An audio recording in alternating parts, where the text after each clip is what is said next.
The Winnipeg Jets, I think they're really good. And on paper, I think they're outstanding. And I agree, Ray. I think if they can find a way to not give up too much, to get a guy like Duchene or Brassard or somebody who can distribute the puck and slot that center ice position nicely, like Stastny did, I think they're going to be a force to be reckoned with.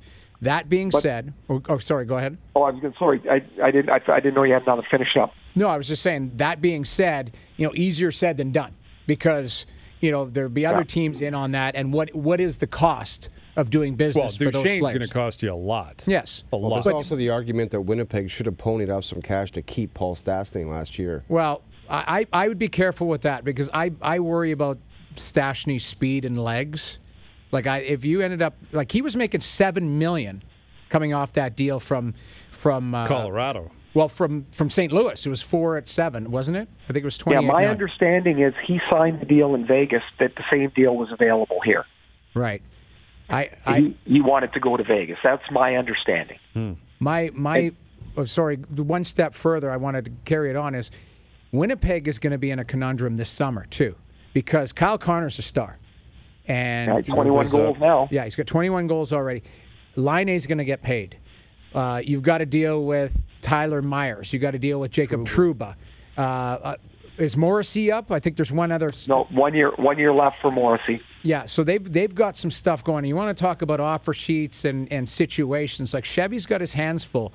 I wouldn't be, just like Toronto, they have stockpiled some players, and they've got some options there. Like, Chevy has to be, for lack of better words, all in too. Like, you've got to give yourself a chance to. You've got a window here. Wheeler's not getting any younger. Everyone else is younger on your team. But know who the guy is, Noodles? I just thought it's Brandon Tanev. Yes. And that might not sound like much. That guy is a buzzsaw. He's got 11 goals already this year. Got his face beaten in last night. Oh, my God. He got thumped by Kevin Miller, which started Adam Lowry's fight. Right. Doesn't that make you sick where a guy, like just a clean hit and you got to fight?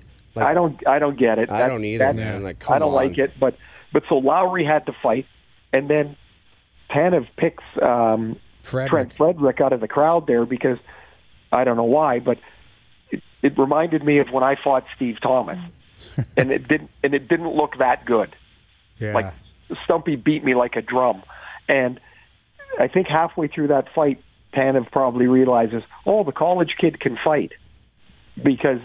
But I will say this, even though he got his rear end kicked, the way he played and the way Lowry played, they dragged that Jets team into the game. Yeah, they did.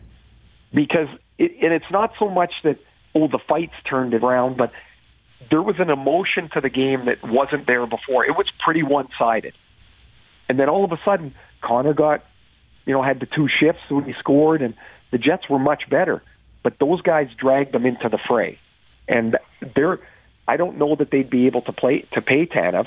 Somebody's going to pay him more than the Jets are going to have available, I think. That's another spot that's in jeopardy. But for this year, it's get another forward, get a guy that can create, and find a way, keep pushing or keep prodding or keep back patting, whatever you got to do to find Laine's feet to get moving a little bit, because he rarely needs more than one chance.